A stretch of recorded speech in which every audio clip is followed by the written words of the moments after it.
Assalamualaikum warahmatullahi wabarakatuh. Saya Unsila Tamia Artawan akan menjelaskan mengenai akuntabilitas nasionalisme etika publik.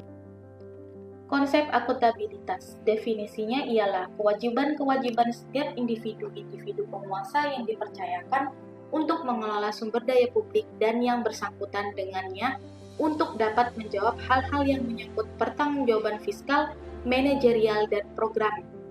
Tujuan dari akuntabilitas ialah mempertanggungjawabkan yang dilaksanakan, metode apa yang dipakai untuk bertugas, realitas pelaksanaannya, dan dampak yang akan terjadi. Manfaatnya ialah menyediakan kontrol demokratis, mencegah korupsi dan penyalahgunaan kekuasaan, juga meningkatkan efisiensi efektivitas.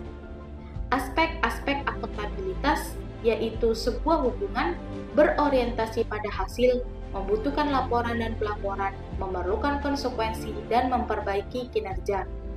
Perangkat-perangkat akuntabilitas yang dibutuhkan ialah SOP, laporan tahunan, mekanisme pertanggungjawaban, sistem pengawasan, pelaksanaan kebijakan, sistem pemantauan kinerja, laporan pertanggungjawaban, dan mekanisme reward dan punishment.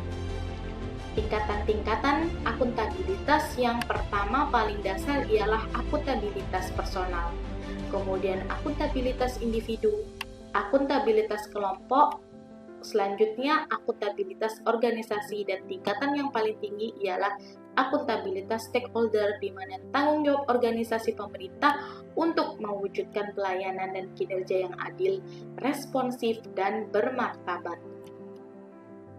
Mekanisme akuntabilitas di Indonesia, yaitu akuntabilitas kejujuran dan hukum, akuntabilitas proses, akuntabilitas program, dan akuntabilitas kebijakan. Ketika kita ingin menciptakan lingkungan kerja yang akuntabel, maka kita perlu memiliki jiwa kepemimpinan, keseimbangan, transparansi, kejelasan, integritas, konsistensi, tanggung jawab, kepercayaan, dan keadilan. Berikut adalah 5 langkah dalam framework akuntabilitas, yaitu langkah pertama, menentukan tujuan dan tanggung jawab. Langkah kedua, rencanakan apa yang akan dilakukan untuk mencapai tujuan. Selanjutnya, kita dapat melakukan implementasi monitoring kemajuan dan memberikan laporan secara lengkap. Di akhir, kita berikan evaluasi dan masukan pertanyaan. Konsep akuntabilitas, definisinya ialah kewajiban-kewajiban setiap individu penguasa yang dipercayakan untuk mengelola sumber daya publik dan yang bersangkutan dengannya untuk dapat menjawab hal-hal yang menyangkut pertanggungjawaban fiskal, manajerial, dan program.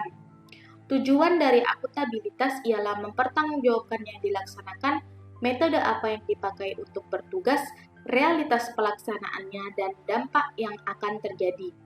Manfaatnya ialah menyediakan kontrol demokratis, mencegah korupsi dan penyalahgunaan kekuasaan. Konteks yang keempat yakni penyimpanan dan penggunaan data dan informasi pemerintah. Konteks kelima ialah konflik kepentingan. Menjadi PNS yang akuntabel dapat dilihat melalui perilaku individu, perilaku berkaitan dengan transparansi dan akses informasi, menghindari curang dan koruptif, perilaku terhadap penggunaan sumber daya negara, perilaku berkaitan dengan penyimpanan dan penggunaan data serta informasi pemerintah dilihat dari konflik kepentingan, dan bagaimana mengambil keputusan yang akuntabel. Selanjutnya kita akan membahas nilai-nilai nasionalisme dari sila pertama hingga sila kelima. Nilai-nilai ketuhanan pada sila pertama. Sejarah ketuhanan di Indonesia berawal dari dinamisme dan animisme. Ketika ketuhanan dalam perumusan Pancasila terbagi menjadi 2 golongan, yaitu golongan Islam dan golongan nasionalis. Perspektif teoritis nilai-nilai ketuhanan dibagi menjadi 3 bagian, yaitu toleransi kembar, diferensiasi, dan ajaran kemanusiaan. Implementasi kehidupan sehari-hari dapat kita terapkan melalui nilai keagamaan yang terbuka, sumber motivasi bagi masyarakat, dan menjiwai kehidupan berbangsa dan bernegara. Nilai kemanusiaan pada sila kedua. Melalui nilai-nilai kemanusiaan yang diterapkan di Indonesia, Maka, pada SUPBB dilahirkanlah hak asasi manusia. Melalui implementasi dalam kehidupan sehari-hari, kita dapat menjunjung tinggi nilai-nilai kemanusiaan dan HAM, serta menjalankan politik luar negeri bebas aktif, berupaya menghapuskan masalah kekerasan, kemiskinan, ketidakadilan, dan kesenjangan sosial, juga keselarasan antara kepentingan nasional dan kemaslahatan global. Nilai-nilai persatuan pada sila ketiga. Yang pertama, tumbuhnya nasionalisme purba yang ditandai melalui bentuk kesadaran bersifat sederhana dan lokalitas, juga hubungan interkoneksi melalui jaringan perdagangan, jaringan kekuasaan, dan jaringan persahabatan antar kerajaan.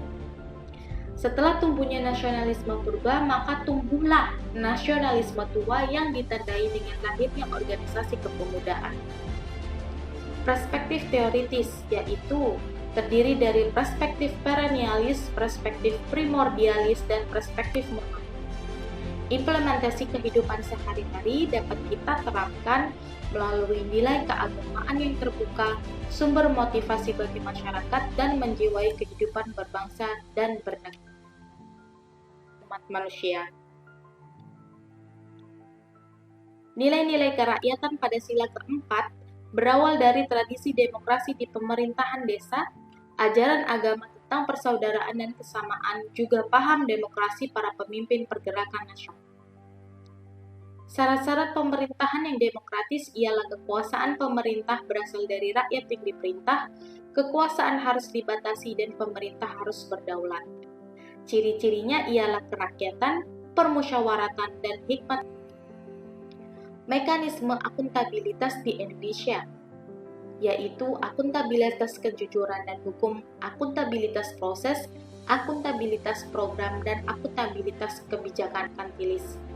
Membumikan keadilan sosial melalui sosiodemokrasi dapat kita lakukan melalui emansipasi dan partisipasi bidang politik, juga emansipasi dan partisipasi bidang ekonomi.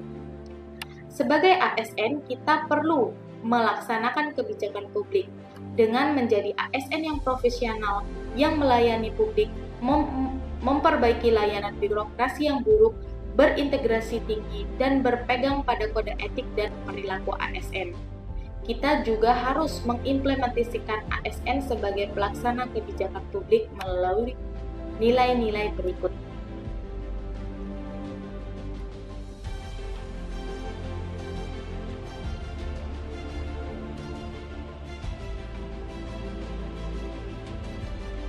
ASN juga sebagai pemersatu bangsa dan menciptakan kondisi damai.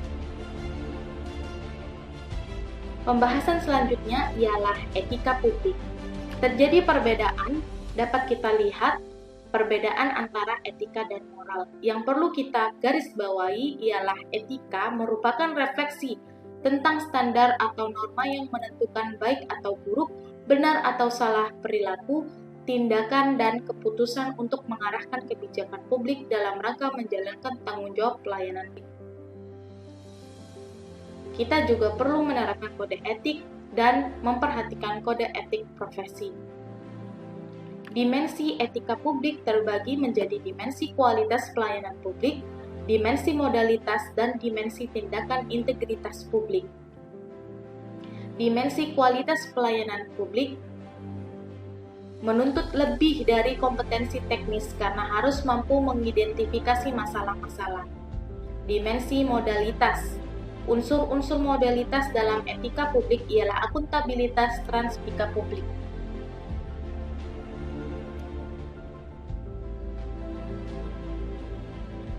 Reformasi birokrasi yang perlu dilakukan dan membutuhkan perubahan mindset, yaitu dari penguasa menjadi pelayan, wewenang menjadi peranan, jabatan menjadi amanah. Sumber kode etik sejak kemerdekaan dapat dilihat dari Peraturan Pemerintah Nomor 11 Tahun 1959 dan dapat dipastikan melalui Peraturan Pemerintah Nomor 5 Tahun 2014, yaitu Peraturan Undang-Undang terbaru mengenai tentang aparatur sipil negara. Berikut adalah kewajiban dan larangan bagi pegawai negeri sipil pada pasal 3 Peraturan Pemerintah Nomor 53 Tahun 2010.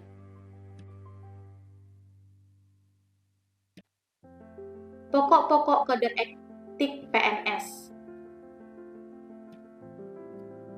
yaitu adalah etika dalam bernegara, etika dalam berorganisasi, etika dalam bermasyarakat, etika terhadap diri sendiri, dan etika terhadap sesama pegawai negeri sipil. Berikut adalah presentasi saya melalui Learning Journal.